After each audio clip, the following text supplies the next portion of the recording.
क्या हाल है दोस्तों। एक बार फिर से आप सभी का स्वागत है वर्चुअल लर्निंग की सीरीज़ में। और इस बार मैं ऋषि आप सभी के लिए एक्सेल की सीरीज़ का क्लास 11 लेके आया हूं।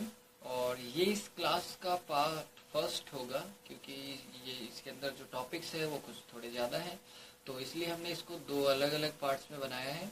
फिलहाल इस शुरुआती पार्ट में, यानी इसके जो पहले पार्ट में हम टॉपिक्स देखेंगे वो सारे ये टॉपिक्स हैं। शुरू के ये 5 टॉपिक हम इस पार्ट में कवर करेंगे, और उसके बाद वाला ये last topic date and time function, जिसके अंदर हम फॉर्मूला के अंदर मिलने वाले ये डेट एंड टाइम के सारे फंक्शंस देखेंगे। तो चलिए दोस्तों शुरू करते हैं। और सबसे पहला टॉपिक जो इस क्लास का है वो ये कि किस तरीके से आप अपनी किसी वर्कबुक को प्रोटेक्ट कर सकते हैं। वर्कबुक को प्रोटेक्ट करना आमतौर पर किसी भी तरीके का, अगर आप अपना डेटा को कॉन्फिडेंशियल रखना चाहते हैं तो बहुत ज़रूरी होता है। और आमतौर पर हमारे पास कई सारे तरीके होते हैं वर्कबुक को प्रोटेक्ट करने के लिए, क्योंकि हमें अलग अलग तरीक़ों से इनकी ज़रूरत पड़ती है। सबसे पहला तरीका तो ये है कि अगर आप कोई फाइल फर्स्ट टाइम बना रहे हैं तो उसको उस सेव करते समय ही आप प्रोटेक्ट कर ले। जैसे कि मैंने यहाँ पर एक नई फाइल खोली है, और इस फाइल के अंदर मैंने अभी फ़िलहाल वैसे कुछ काम किया नहीं है, लेकिन अभी मैं इसको फ़िलहाल ऐसे ही खाली सेव कर रहा हूँ। और चाहता हूँ कि अगली बार से कोई भी इसे खोलने की कोशिश करे तो फिर उसे एक पासवर्ड देना पड़े। मैंने प्रोटेक्ट1 नाम करके इसको डेस्कटॉप पे सेव करना है। और सेव करने से पहले प्रोटेक्ट करने के लिए आपको यहाँ टूल्स में आना पड़ेगा, और अब आप इसके अंदर आओगे जनरल ऑप्शन में। इसके अंदर ये एक ऑप्शन है पासवर्ड टू ओपन, आप इसे दे देंगे जैसे मैंने दिया 1 2 3 और ओके कर देंगे। एंड फिर आपने दोबारा ये पासवर्ड देना है। यहाँ एक खास चीज़ ये ध्यान देने के लिए कह रहा है, इफ़ यू लॉस योर और forget the password it can not be recovered. It is advisable to keep a list of password and their corresponding workbook and sheet names in a safe place. Remember that password are case sensitive. यानी कि दूसरे softwares के मुकाबले Excel के अंदर अगर आप password खो देते हैं तो फिर रिकवर करने का कोई उपाय नहीं है, यानी अब आप वो फाइल नहीं खोल पाएंगे। साथ ही साथ आपका ये जो पासवर्ड होता है जो अब आप यहाँ देते हैं ये केस सेंसिटिव होता है, और इसका जो एक हिसाब किताब है, आपके पास अगर बहुत सारी शीटें हैं जो आप प्रोटेक्ट करते हैं तो एक अलग सी फाइल में बनाकर और उसको बिल्कुल ही सिक्योर रखना चाहिए। और अब आप इसे, वैसे इसको मैं पासवर्ड को तोड़ने का तरीका भी आपको सिखाऊंगा, जो कि सबसे लास्ट क्लास में हम लोग सीखेंगे। ऐसा नहीं है कि अगर किसी फाइल में आपने पासवर्ड लगाया और अब आप भूल गए तो वो फिर नहीं हो सकता है, बट उसके लिए भी कुछ तरीके होते हैं और कुछ खास ट्रिक्स होती है, तब जाकर ये होता है। फिलहाल अब आप इसे ओके कर देंगे और अब आप इसको सेव कर दें।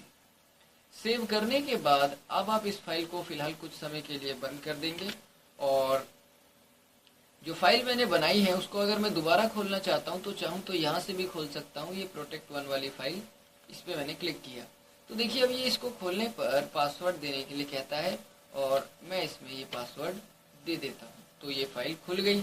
अगर गलत डाला तो नहीं खुली। ये तो हुआ पहला तरीका किसी भी फाइल को प्रोटेक्ट करने का। और भी है फाइल को या वर्कबुक को प्रोटेक्ट करने का। दूसरा तरीका ये है कि अगर वो फाइल पहले से ही सेव है और फिर उसमें मुझे पासवर्ड लगाना है, जैसे कि मान लीजिए मैं इसी की एक और कॉपी सेव कर देता हूँ प्रोटेक्ट2 नाम से, और ये मैंने सेव कर दी, पर इसमें मैंने पासवर्ड नहीं लगाया। या एक बार इसको हम बंद करके खोल कर देखते हैं, शायद पासवर्ड लग गया होगा क्योंकि ये उसी फाइल की एक कॉपी है, तो शायद लग गया हो। जी हाँ, ये पासवर्ड लग गया है।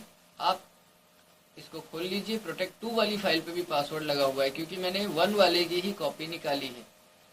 तो फिलहाल मैं इसको करता हूँ, एक नई फाइल खोल लेता हूँ, इसकी कॉपी हम नहीं कर सकते, और अब आप इसे सेव करेंगे। सेव करने पे मैं इसको नाम देता हूँ प्रोटेक्ट3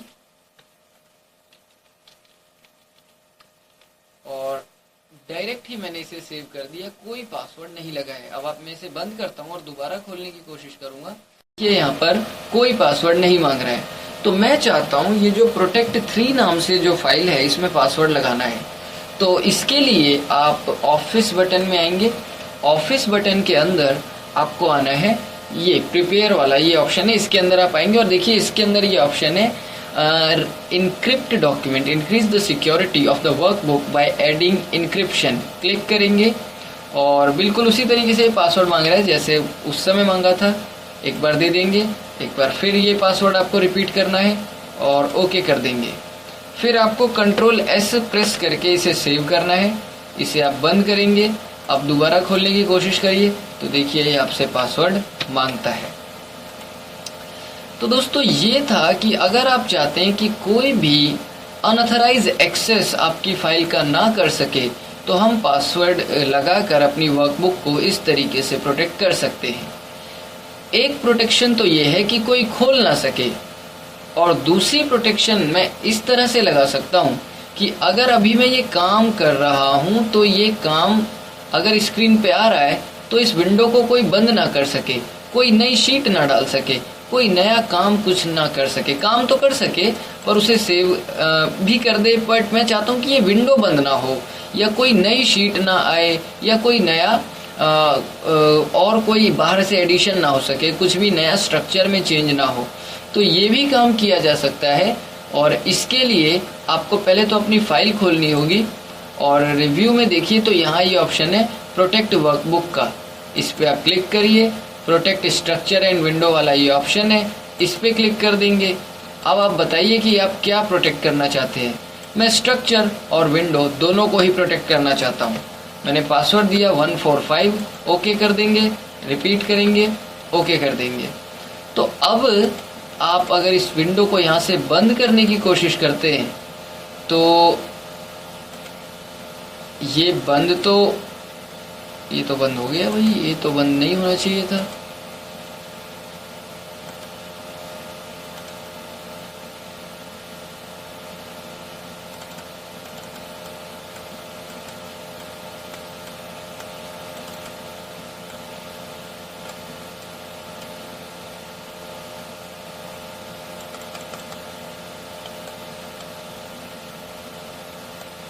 असल में जो मैंने वर्कबुक बनाई थी वो प्रोटेक्ट हो चुकी है। अब देखिए मैं इसके स्ट्रक्चर में चेंज नहीं कर पा रहा हूँ। मैं इसको हिलाने की कोशिश कर रहा हूँ तो ये हिल नहीं रही है, और जैसे खुली है वैसे ही खुली हुई ये आ गई। एक बार मैं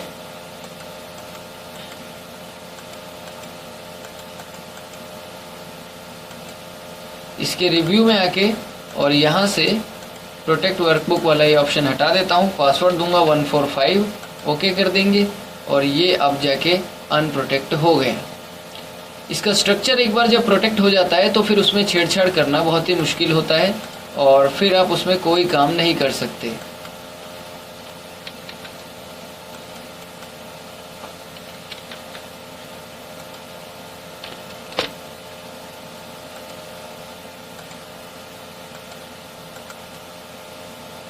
जैसे मैं चाहता हूं प्रोटेक्ट करने के बाद कि इन दोनों शीटों के बीच में एक और नई शीट आ जाए। राइट क्लिक करने पर ये इंसर्ट का ऑप्शन आया करता था पर अब नहीं आ रहा है। मैं चाहता हूं ये शीट हाइड हो जाए तो ये भी पॉसिबल नहीं है। बहुत सारे ऐसे काम होते हैं जो स्ट्रक्चर से रिलेटेड होते हैं, उनको ये हटा देगा। मैं चाहता था कि पूरी की पूरी एक कॉलम इंसर्ट करनी है, तो ये चीज आप कर सकते हैं। बट स्ट्रक्चर में आप देख रहे होंगे तो एक चीज गायब है। ऊपर जो हेडिंग्स आती थी कॉलम नाम की या रॉ नंबर्स की, तो ये सारी चीजें गायब हो गई है। एक खास फंक्शनैलिटी होती है, इसको हम सेव कर देंगे तो ये बंद हो जाएगा। अब आप अगर दोबारा से इसको खोलते हैं तो ये देखिए यहाँ से मैं आया और ये मैंने ये फाइल खोली, तो इसका एक अपना ही लोकेशन है, एक अपना ही स्पेशल पॉइंट है जहाँ पर ये सेट होता है। और अब इसको पॉसिबल नहीं कि आप मूव करें तब तक जब तक कि यहाँ से आके आप इसका जो प्रोटेक्शन है विंडो पे काम करने का और स्ट्रक्चर में छेड़छाड़ करने का, उसको यहाँ आप बंद ना कर दे। पासवर्ड गलत दिया मैंने तो ये नहीं खोल रहा है।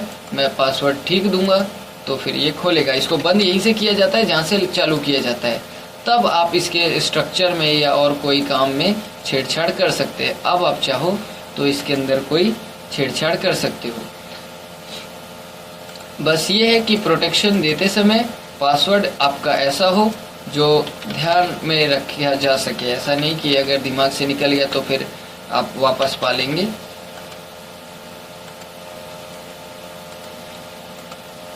तो ये था कि आप अपनी लाइव विंडो जो चल रही है उसको आप किस तरीके से प्रोटेक्ट करते हैं। दोस्तों, अगला जो टॉपिक है वो है कि हम अपनी किसी भी वर्कबुक को या जो हमारी फाइलें होती हैं, जैसे अभी जो मैंने फाइलें बनाई वो सारी फाइलें यहाँ कंप्यूटर के डेस्कटॉप पे पड़ी हुई है। और डेस्कटॉप पे अगर आप देखें तो ये रही प्रोटेक्ट 1, प्रोटेक्ट 2, प्रोटेक्ट 3, ये सब फाइलें पड़ी हुई हैं। और मैं चाहता हूँ कि जहाँ ये फाइल पड़ी हुई है वहाँ ये दिखे ही ना। ये प्रोटेक्ट 2 नाम से जो ये फाइल है ये यहाँ पर दिखे ही नहीं। मैं इसको हाइड करना चाहता हूँ। किसी भी शीट को हाइड करना, किसी कॉलम को हाइड करना, रॉ को हाइड करना मैंने आप लोगों को बता रखा है, पर पूरी की पूरी फाइल ही हाइड करना ये कुछ अलग चीज़ है। मैं चाहता हूँ कि कोई और अगर मेरी फाइल को देख ही ना पाए तो वो खोलेगा कैसे या डिलीट कैसे करेगा। तो इसलिए मैं इसको गायब करना चाहता हूँ और मैं अपनी ज़रूरत के टाइम इसको निकाल लूँ। तो इसके लिए तरीका ये है कि आप राइट क्लिक करिए जो आपकी फाइल है उस पर, और फिर आप आएंगे प्रॉपर्टी में। प्रॉपर्टी के अंदर यहाँ देखिए ये ऑप्शन है हिडन का, इस पर क्लिक करके अप्लाई करेंगे और ओके कर देंगे। तो अब देखिए वो फाइल आपकी जो यहाँ थी वो यहाँ से जा चुकी है। इस तरह से हम अपनी किसी भी फाइल को हाइड कर सकते हैं। अब अगर आपको वो फाइल दोबारा चाहिए तो उसके लिए आपको यहाँ स्टार्ट बटन में कंट्रोल पैनल के अंदर आना पड़ेगा। फिर आप आएंगे फोल्डर ऑप्शन में, इसके अंदर आएंगे व्यू में, और यहाँ देखिए तो ये ऑप्शन है डोंट शो और शो वाला, show hidden files and folder. इस पर आप अप्लाई करेंगे, ओके करेंगे। यहाँ से बाहर आइए और अपनी उसी लोकेशन पे देखेंगे तो आपको आपकी फाइल दिख जाएगी। राइट क्लिक करिए, प्रॉपर्टी में आकर आप इसको हिडन पे से भी हटा दो, ओके कर दो। अब आपकी ये फाइल बिल्कुल नॉर्मल जैसी हो गई। इसी तरीके से कई बार हमें ज़रूरत पड़ सकती है तो किसी भी फाइल को बिना किसी नाम से सेव करना, कि कोई नाम ही ना आए, तो इसके लिए कई सारे तरीके होते हैं। बहुत अलग अलग तरह के तरीके देखने को मिलते हैं। अगर आप चाहते हो कि आपकी फाइल बिना नाम के सेव हो जाए तो हम लोग क्या सोचते हैं कि जी डिलीट कर दिया, स्पेस लगा दिया, एंटर कर देंगे, हो जाएगा। पर ये चीज़ पॉसिबल नहीं है। स्पेस लगाकर छोड़ने से भी ये बिना नाम के सेव नहीं होती है। बल्कि अगर आप बिना नाम का सेव करना चाहते हैं किसी भी फाइल को तो उस पर क्लिक करेंगे, F2 प्रेस करेंगे रीनेम के लिए, और अब आप प्रेस करेंगे ऑल्ट, इसे आपको दबा के रखना है, और फिर प्रेस करेंगे 255, ऑल्ट छोड़ देंगे तो ये ऐसा आएगा, एंटर कर देंगे, ये आपकी फाइल बिना नाम के बन गई। कई बार होता है आप चाहते तो हैं कि आपकी सारी फाइलें दिखे पर किसी दूसरे को ये समझ में ना आए, बिना नाम के ही मैंने डाल दी। अब उसको मालूम ही नहीं पड़ेगा कि किस चीज़ की फाइल है, तो वो कैसे ट्राई कर पाएगा। इस वजह से हम अपनी फाइलों को बिना नाम का बना देते हैं। हमें मालूम होता है कि ये कौन सी वाली फाइल है पर किसी दूसरे को मालूम नहीं होता। अगला टॉपिक है कि हम किसी भी वर्कबुक को रीड ओनली कैसे बनाएं, कि भाई मेरी जो फाइल है उसे कोई सिर्फ पढ़ सके, उसमें कुछ छेड़छाड़ ना कर सके। जैसे कि मान लीजिए मैं एक नई फाइल बनाता हूँ और इस नई फाइल के अंदर मैं 1 से लेकर 10 तक की गिनती लिख रहा हूँ। तो ये गिनती मैंने ऐसे लिख दी 1 2, और अब इसे मैं करता हूँ सेव। ये काम आपको सेव करने के टाइम ही करना है कि आप चाहते हो कि अगली बार कोई इसको खोल के और इसके अंदर कुछ छेड़छाड़ ना कर सके। इसमें ऑफिस बटन में आएंगे और सेव पे क्लिक कर देंगे। अब मैं इसे नाम देता हूँ प्रोटेक्ट 4, क्योंकि बाकी 3 नाम की फाइल मैंने पहले ही बना ली है। प्रोटेक्ट 4 नाम से ये फाइल मैं बनाऊंगा डेस्कटॉप पर ही। और आप टूल के अंदर आएंगे, इधर आएंगे जनरल ऑप्शन में, और अभी इससे पहले मैंने आपको ओपन करने के लिए पासवर्ड दिया था, पर ओपन करने के लिए पासवर्ड नहीं लगा रहा हूँ मैं चाहता हूँ कि ओपन करने के बाद अगर वो चेंज करना चाहता है और उसको पासवर्ड मालूम है तो वो पासवर्ड डाल के चालू कर ले, नहीं तो आप यहाँ से रीड ओनली पे साइन कर देंगे, ओके कर देंगे। यही पासवर्ड आपने दोबारा डालना है, ओके। और अब आप इसे सेव कर दीजिए। सेव करने के बाद आप इस फाइल को बंद करिए, दोबारा से खोलने की कोशिश करते हैं तो ये देखिए ये बता रहा है protect4.xlsx, ये किसी भी एक्सेल फाइल का डिफॉल्ट फॉर्मेट होता है, इज रिजर्व बाय ऋषि, यानी जो यूजर है उसकी तरफ से ये रिजर्व है। Enter the password for write access और read only, open read only, यानी कि अगर आपको पासवर्ड मालूम है तो राइट एक्सेस के लिए वो डाल देंगे, नहीं तो आप इसे रीड ओनली मोड पर भी खोल सकते हैं, फाइल वही खुलेगी। पर ये देखिए यहाँ पर ये बता रहा है कि ये रीड ओनली फाइल है, यानी कि आप इसमें कुछ भी काम करके जब आप कंट्रोल एस करेंगे तो ये मना कर देगा कि ये फाइल रीड ओनली है। To save a copy click okay and then give the workbook a new name in a save as dialog box. कहने का मतलब ये है कि आप एक इसी की कॉपी तो आप सेव कर सकते हो, पर protect4 वाली फाइल में कुछ चेंज नहीं कर सकते। ये देखिए नाम भी इसने खुद दिया, कॉपी ऑफ protect4, यानी एक प्रोटेक्टेड फाइल की कॉपी तो आप कर सकते हैं लेकिन उसको उसी फाइल में सेव नहीं करा सकते, यानी ये protect4 में नहीं जा सकता। अगला जो टॉपिक है ये है एडवांस फिल्टर का एक से ज़्यादा पैरामीटर देते हुए यूज़ करना। पिछली क्लास में हमने आपको एडवांस फिल्टर का एक यूज़ बताया था जिसमें हम अलग अलग नामों को यूज़ करके देख रहे थे, बट एक से ज़्यादा पैरामीटर यूज़ करते हुए क्या होता है ये मैं आपको बताता हूँ। मान लीजिए ये मेरे पास कुछ अलग अलग लोग थे जो कि अलग अलग डिपार्टमेंट में काम करते हैं, और मैं इनके लिए जो डिपार्टमेंट की लिस्ट है वो शीट 2 पे से उठा कर ले आता हूँ। मान लीजिए ये सारे अलग अलग डिपार्टमेंट हुए,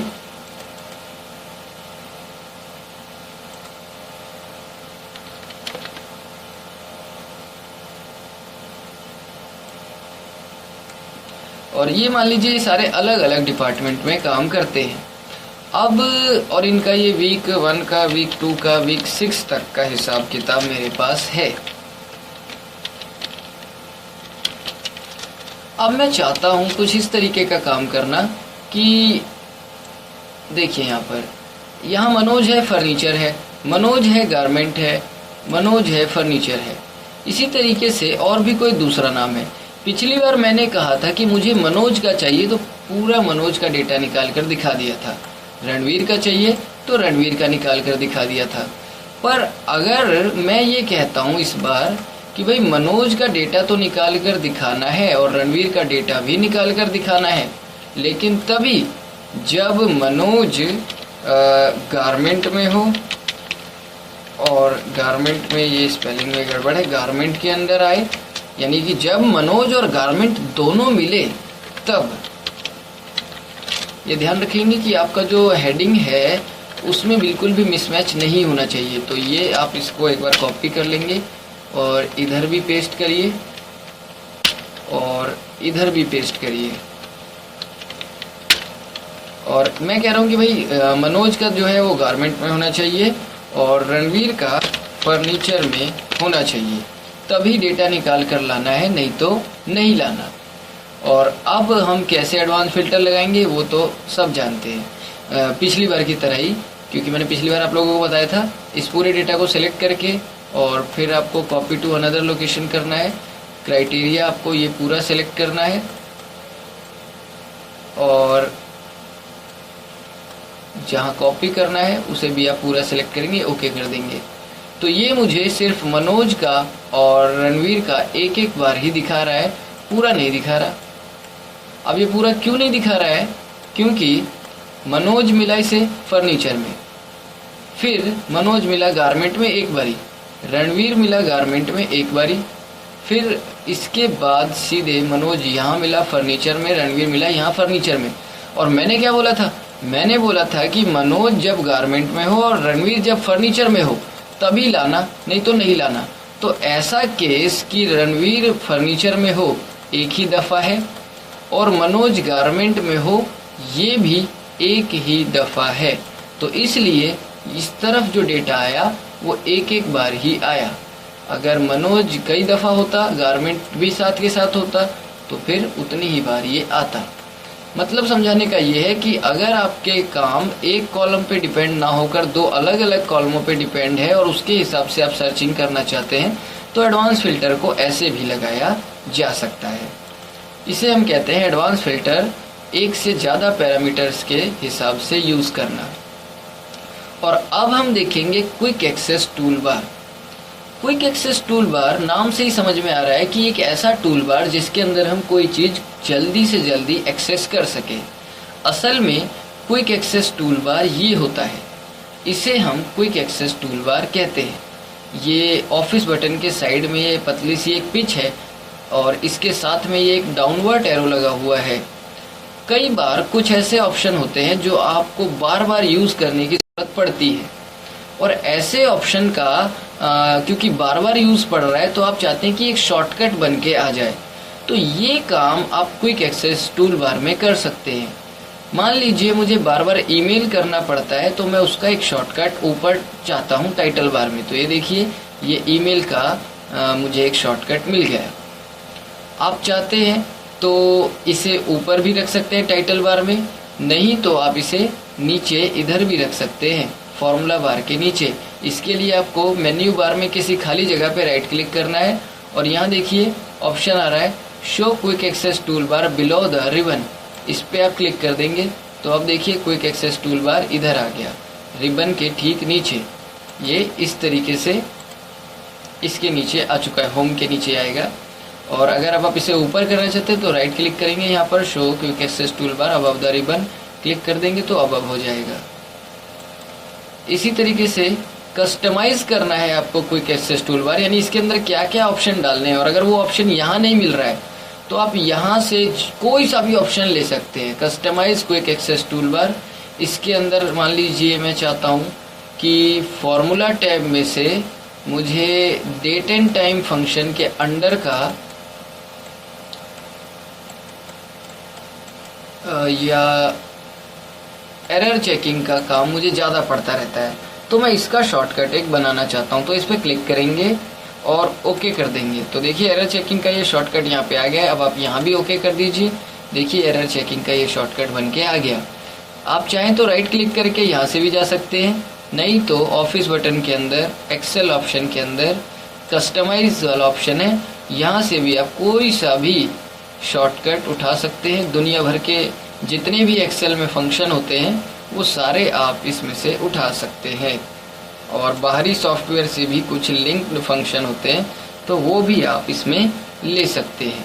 जैसे मैंने PDF रीडर डाल रखा है ये, तो आप अगर उसका कोई शॉर्टकट लेना चाहें तो वो आप ले सकते हैं कि किसी डॉक्यूमेंट को डायरेक्ट मुझे PDF में कन्वर्ट करना है या ऐसा कुछ, तो उसके लिए भी ऑप्शन मिल रहे हैं। आमतौर पर आप जो एक्सेल यूज़ करते हैं उसके अंदर आपको ये वाला मेन्यू नहीं मिलेगा, हालांकि ये होता भी नहीं है। ये एक दूसरा सॉफ्टवेयर है जिस सॉफ्टवेयर को मैंने इस एक्सेल के अंदर अटैच कर रखा है, और आमतौर पर क्योंकि मुझे ज़रूरत पड़ती है अपनी एक्सेल की कुछ फाइलों को PDF में कन्वर्ट करने की, तो इसलिए ये सॉफ्टवेयर मैंने डाल रखा है। ये डेवलपर भी मैं कुछ खास काम के लिए यूज़ करता हूँ तो ये यहाँ पर है, नहीं तो आमतौर पर एक्सेल के अंदर आपको ये सारे ऑप्शन ही मिलते हैं। तो दोस्तों ये था क्विक एक्सेस टूल बार का यूज़, और इस तरीके से ये सारे ऑप्शंस मैंने आपको बताया कि कैसे कैसे यूज़ करने हैं, कैसे आप अपनी फाइल को प्रोटेक्ट कर सकते हैं। साथ ही हमने एडवांस फिल्टर का थोड़ा सा और एक डेमोन्स्ट्रेशन देखा। बाकी इसके डेट एंड टाइम के कुछ फंक्शन बच रहे हैं, वो हम अब इसके अगले पार्ट में करेंगे। तब तक के लिए आप ये सारे ऑप्शंस प्रैक्टिस करके देखिए। मिलते हैं इसके दूसरे पार्ट में। इस वीडियो को देखने के लिए थैंक यू।